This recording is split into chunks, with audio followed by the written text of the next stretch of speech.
32 carries and 3 touchdowns on the ground for David Montgomery last night as the Detroit Lions got it done against the Green Bay Packers. This is the Fantasy Sports Boss. Make sure you hit the subscribe button and the notification button if you're new to the channel. As far as last night was concerned, very frustrating game from a fantasy football perspective. Certainly for me and for many others last night, as Aaron Jones returned but was on a snap count. Christian Watson did nothing really except, luckily he had the touchdown.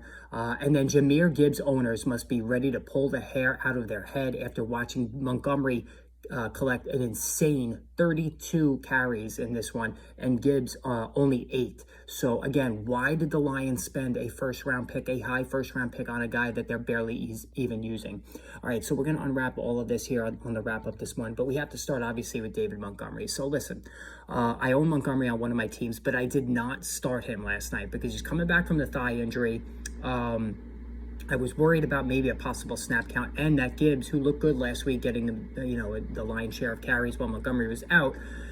I thought maybe we would be pushing for more of an even split, but that did not happen. I went with James Conner, who's been money all year, and Isaiah Pacheco in my running back spots. But clearly that wasn't the right call because Montgomery put up 30-plus fantasy points. Like I said, 32 carries, which is just absurd for any running back, 121 yards, only 3.8 per carry. So this is David Montgomery in a nutshell, guys. He's just not an explosive runner. And how many times did we see him, especially in the first half, get the ball and get stuffed at or a yard after the line of scrimmage? That's just how he is. But he is money around the goal line and behind this offensive line. He is taking over that Jamal Williams role, where Williams scored 17 rushing touchdowns last year. And Montgomery, he even added 2 catches for 20 yards. He's a better receiver than Jamal Williams. So, Montgomery is an every week running back too in all formats, even in PPR, just because he's already got 4 touchdowns on the ground. As far as Jahmyr Gibbs is concerned, and I noted this during the summer, I said this multiple times, I was worried that, he had gotten way too expensive, first of all, moving into the 3rd round, and that the Lions were going to use him as a glorified 3rd down back. I had said that on record on this channel multiple times, and that is exactly what's happening. So Gibbs, like I said, 8 carries for 40 yards, 5 yards a pop, and you can see how explosive he is when he gets the ball. 4 catches for 11 yards, but the Lions are being very protective of him, and they love David Montgomery in pass protection. He's great in pass protection, no doubt about it. He's going to continue to get the goal line work. Why not? He's making good on that. So Jahmyr Gibbs owners, it's going to be tough sledding. He is a flex play only right now. I'm sorry to say he is. I'm not saying it's a sunk cost. No, we're only 4 weeks into the season, 4 games into the season for the Lions. But it's not looking very good. Let's just put it that way in terms of the cost that you paid to get him onto your team. As far as the rest of the Lions offense, Jared Goff, a touchdown pass and an interception. Amon-Ra St. Brown, 5 for 56. He scores his 2nd touchdown of the year, so 2 scores through 4 games, and this was a big proving season for me in terms of Amon-Ra. I won't make him a high-end wide receiver 1 until he scores, until he reaches the 8 touchdown receiving mark, which he hasn't done to this point, but he's got 2 so far, so far so good there. Sam Laporta, 4 for 56. He is consistently right there, 9 to 14 fantasy points every week in PPR. And he is pushing himself in that George Kittle, Dallas Goedert, Darren Waller, next tier behind, Mark Andrews, Travis Kelce, and TJ Hawkinson, who are the top 3.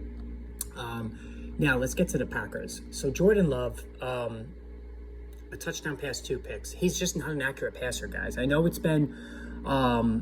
his touchdowns have glossed over the struggles so far, and he didn't look good. I know the pass protection was terrible early on in the game, especially, but he's missing open guys. He's not, negative 2 rushing yardage, so he didn't even help on the ground yesterday. So he's not helping his owners right now. So I think we need to accept the fact that there's going to be continued growing pains. Romeo Doubs, though, continues to ball out, 9 for 95, and this is with Watson back on the field. So we talked about this during the summer. I had said to you that Love has a good thing going, and this didn't even come from me. It was from the team's beat reporters that said it was Doubs and not Christian Watson who had the best chemistry with Jordan Love during the preseason, and that is bearing itself out even more. Even Jaden Reed, 3 for 55, continues to add a big play element. But Christian Watson, who I told you guys to bench today, yesterday rather, on the stream, 2 for 25 in the score. So, he's lucky he got the touchdown because that just glossed over what was a poor outing. Aaron Jones. I fell for it. I did it. I really had no choice because in my one league, I don't have a lot of depth at running back, so I put Jones out there. I had a feeling he was going to be on a snap count. Whoever that sent me a super chat in yesterday's stream, when I told you to bench, you gave me like 3 or 4 guys, and one of them had to be benched. I said bench Aaron Jones because while he could have a good game, there was more downside, i.e. a snap count or an injury, re-injury of the hamstring.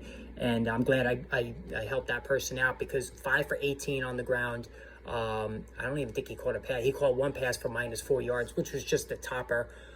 He came out of it healthy, but that just sucked so bad if you started Aaron Jones.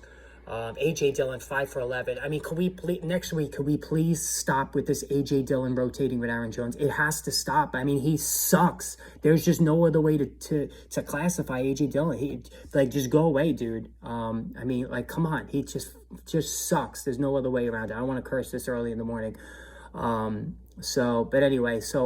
Luke Musgrave, only 1 catch, 1 yard. He had a concussion. So just a disaster all around for the Packers yesterday. So as far as today, not sure about the stream. If I don't stream today, I'll stream tomorrow. Give you guys my picks, go through all the final injury report and all that. Hit the subscribe button. We will chat soon. Also look for my sell high video. I did the buy low a few days ago. Look for the sell high video either later today or tomorrow morning. Have a great day, everybody.